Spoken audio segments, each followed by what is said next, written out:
Alright, today is Wednesday, February 23rd. I was ahead on my work. I got up early to do a morning stream. Going to be finishing up another game called Chorus. However, when I did so, I found out that Guild Wars 2 has just released a new video. I skimmed it, it looked worth watching, and so we are going to watch it right now.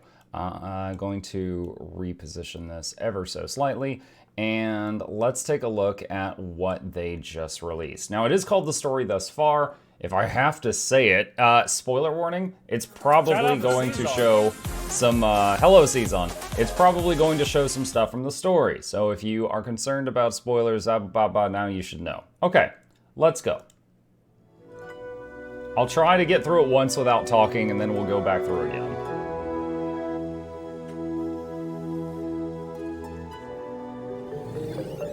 Research log 428. Latest results still inconclusive. Elder dragons awaken, consume magic, and leave nothing but annihilation in their wake. This is the way it's always been. The dragon cycle. Unimaginable suffering through the ages. Countless lives shattered. This is pretty well done. And instead of uniting, some capitalized on chaos.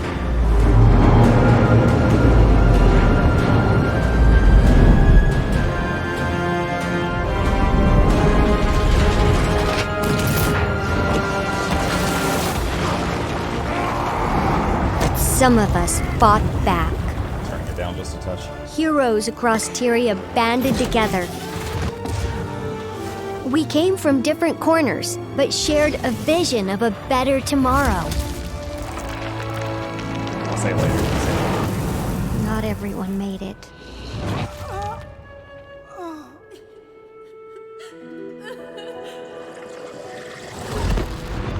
Then came hope from an unexpected place.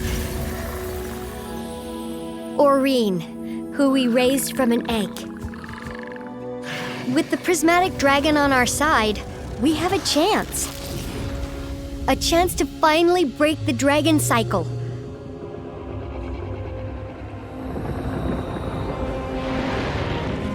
We've slain 5 elder dragons. But what's the right path forward?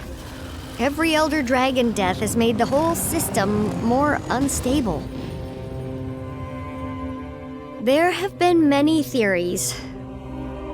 We tried to keep balance by replacing them, but that turned out to be impossible. We're running out of time for answers. I'm running out of time.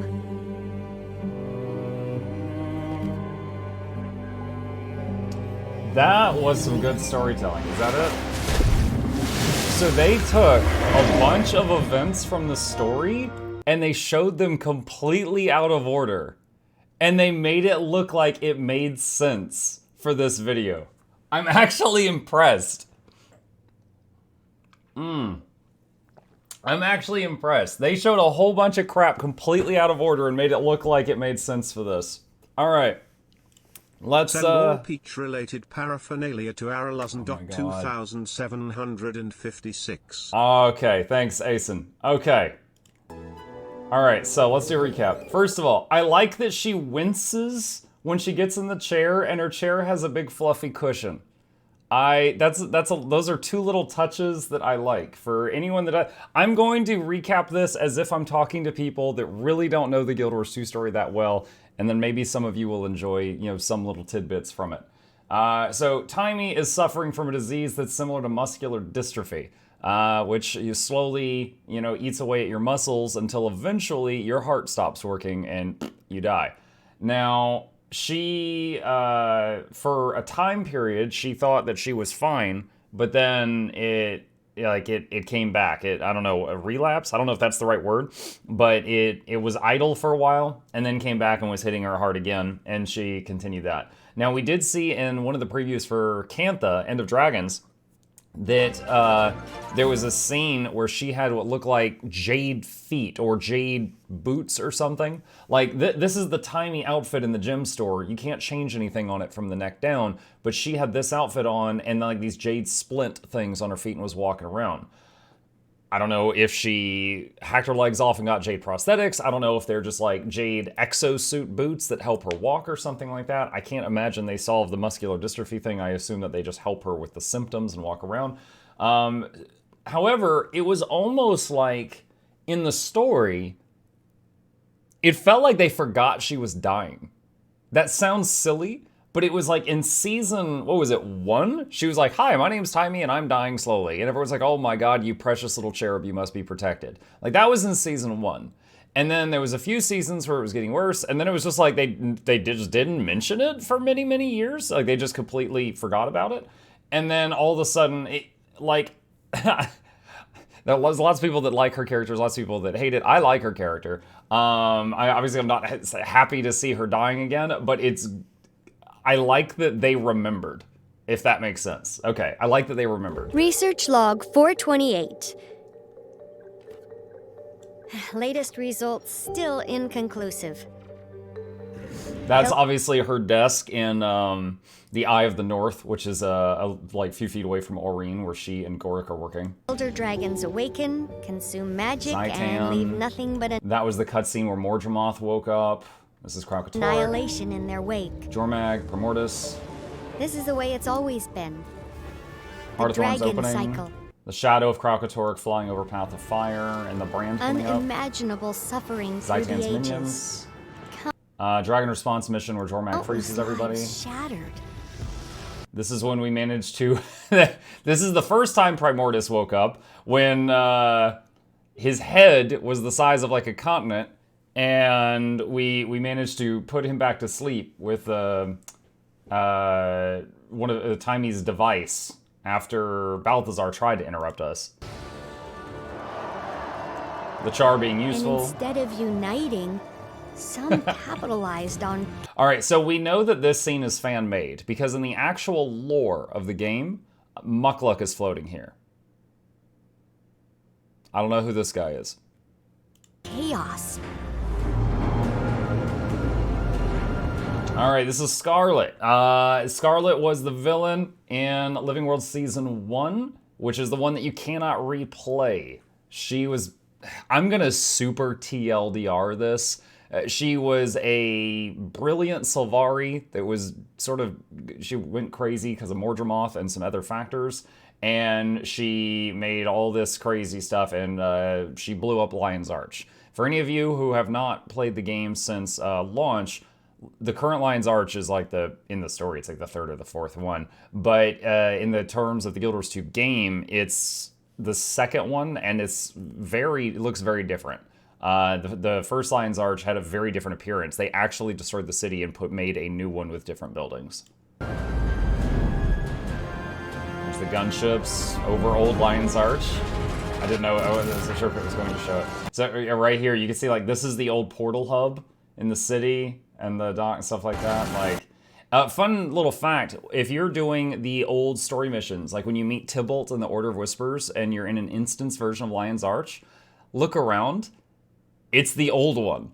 Like, you'll go from current day Lion's Arch to the old Lion's Arch for the instance mission, and then when you leave it, you'll be back to current one. I vaguely remember this. I think this was a scene from a dungeon. I could be mistaken on this one. I openly admit that, but I think this is when Ritlock and Logan really hated each other. Ritlock fell and Logan caught him, and then Some of us they love each other much more now. fought back. Flame Heroes Citadel across story mode, there we Tyria go. banded together.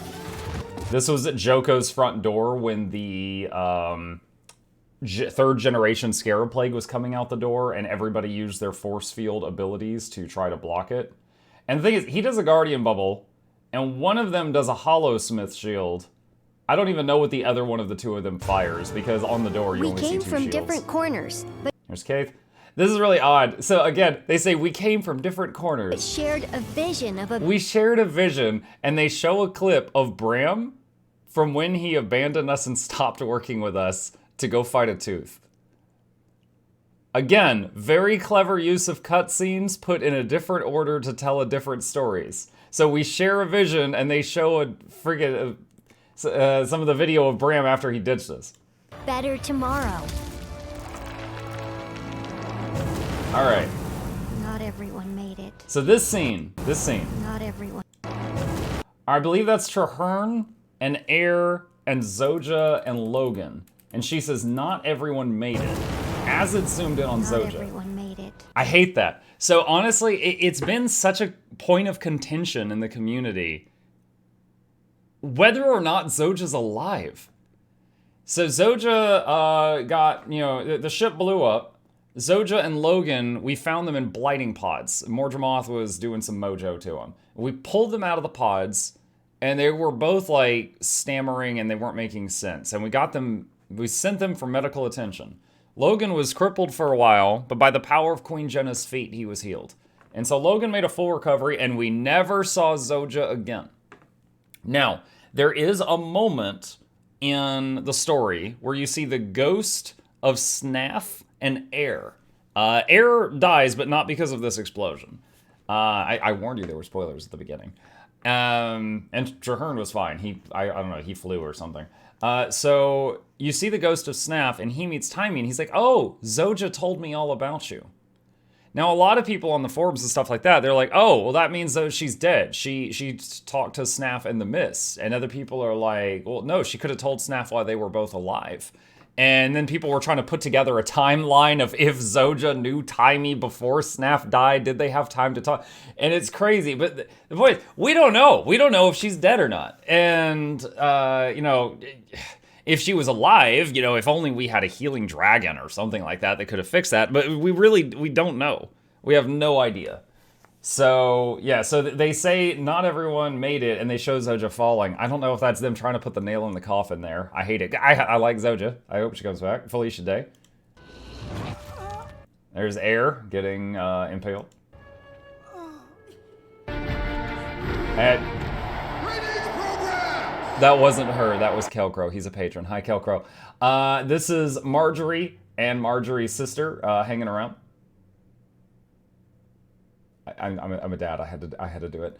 And that's Casimir being useful. Now Marjorie's sister dies, and Marjorie, being a necromancer, does the only sensible thing. She puts her spirit into a sword and carries her on her back. You can buy Marjorie's sister trapped in a sword on the gem store if you are interested. Just keep an eye out for that. It is an option.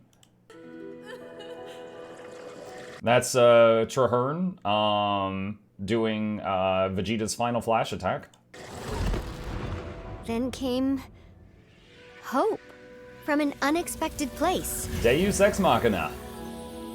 Aurene, who we raised from an egg. I say that because there was lots of issues in the story at this point, and Aurene was magically, literally and figuratively, the solution to all of them.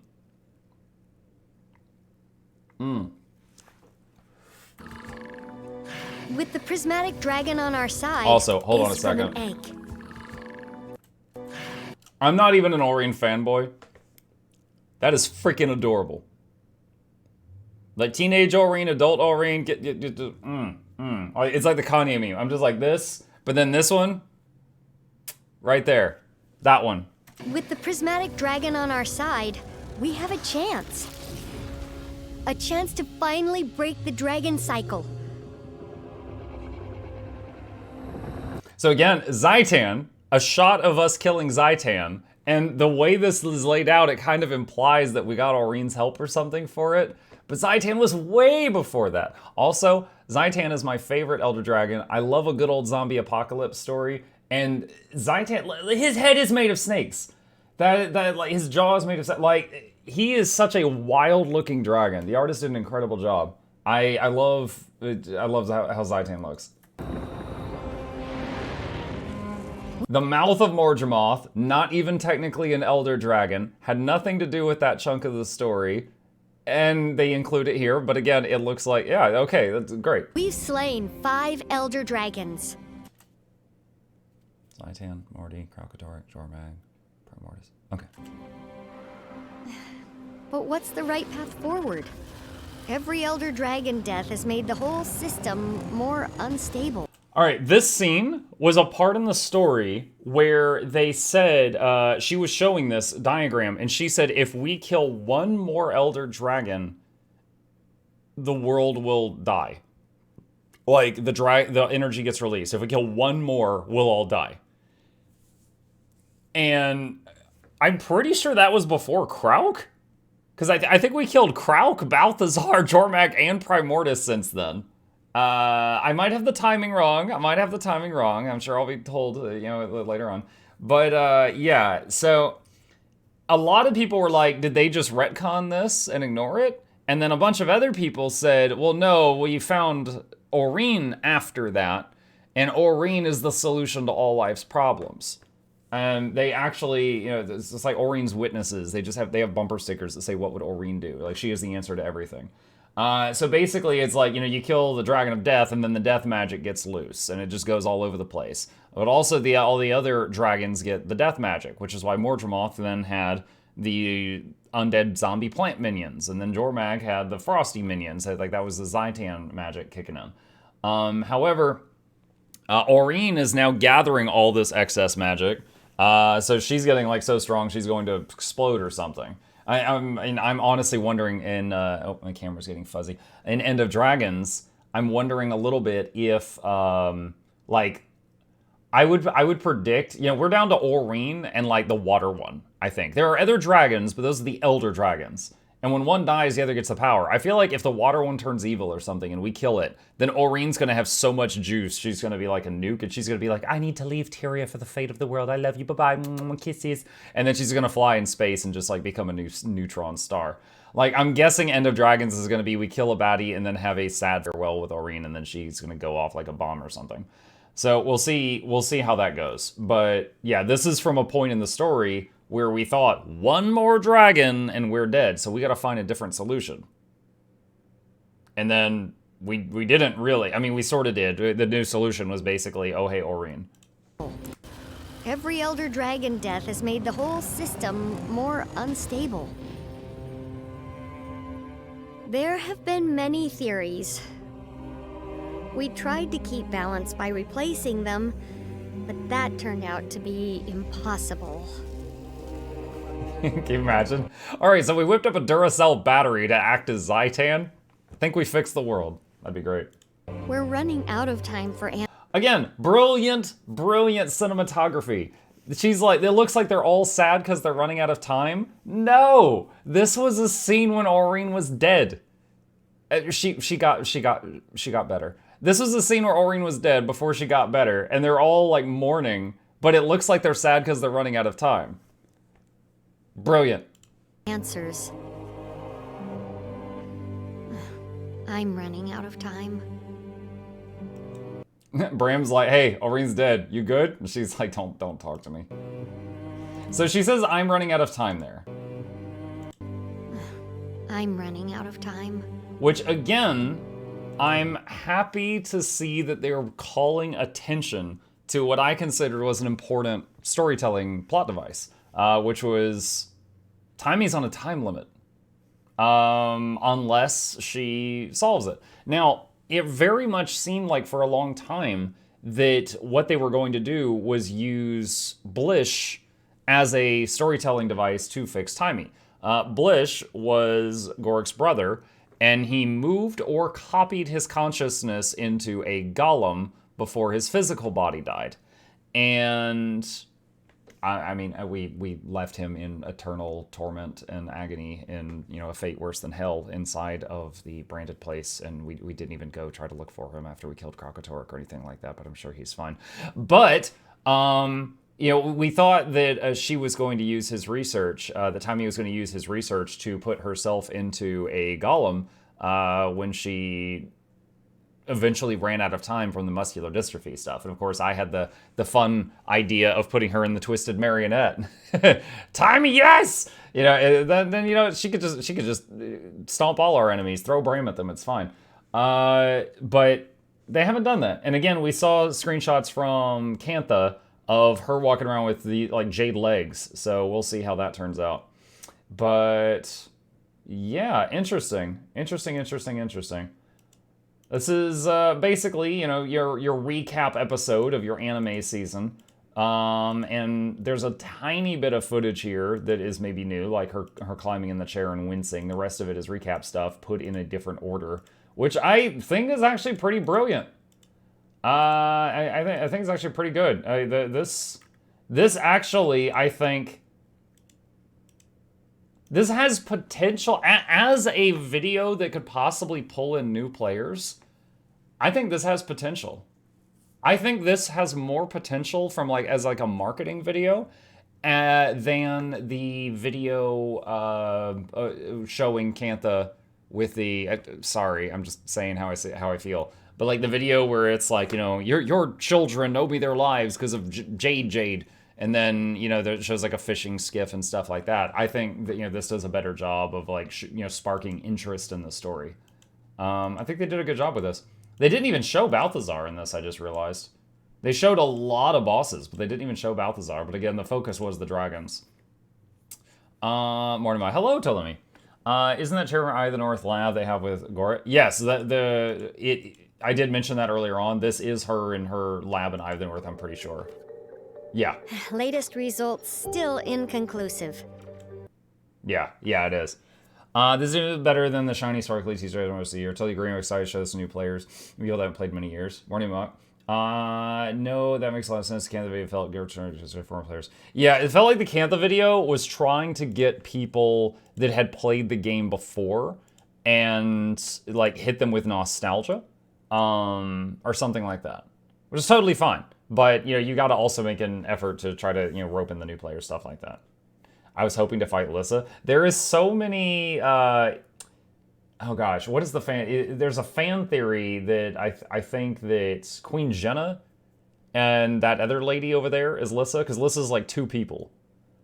I just recently leared about that one. I was out of the loop on that one until very recently. Anise, thank you. Jenna and Anise is Lissa, is the fan theory. Wooden Potatoes has a theory that Blish will return with the ether blades they could rescue / took him from the mist. That would be cool.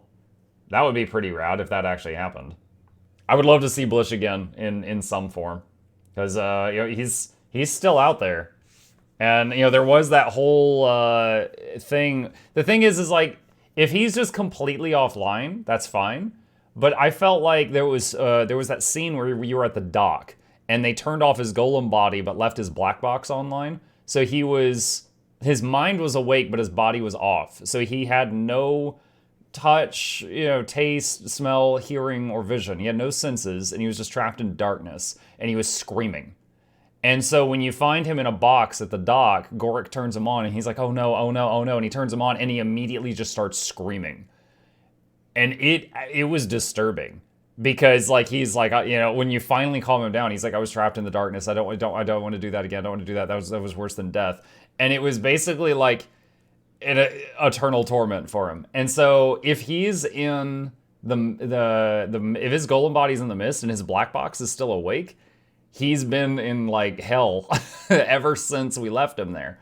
I don't know if that's the case. I hope for his sake that's not the case. But I think about that. Yeah. What's the name of the last dragon? Bubbles, aka Steve. The water dragon, the community called it Bubbles because no one knew what its name was. But there was a scene in one of the Living World stories where Aurene was listing off the dragons. She was like, oh yeah, Mordramoth, Zaitan, Primordus, Jormax, the one that starts with an S. And then she literally said the one that starts with an S and just kept going. And the community went, ah! And so then people started calling the water dragon Steve. No one knows what it's actually called. All we know is we used to call it Bubbles, and then Timey said the one that starts with an S one time in the story. So, and then some people called it Sbubbles. They just put the S at the beginning. But yeah. I think Arena that confirmed Mouth of Mordremoth's original body before he fused with the jungle. It makes more sense to show the Mouth of Mordremoth than the Mordremoth in his head anyway. If his golem is powered like magic and Croc absorbed that, he is probably dead, which is better than the other fatalities. I hope they use Steve in the game as an Easter egg. And then we also call the chainsaw-wielding skeleton at Halloween Steve. I'm also glad we're getting a Leviathan to fight underwater in Cantha. Yeah, I'm hoping that's like an open world thing, and I hope mechanists can actually use their mech underwater. All right, this was pretty enjoyable. I was a little worried this was just going to be, again, like the recap episode in your favorite show that you just don't even watch. This was pretty cool. So props to them for that. All right. Awesome. See you next time.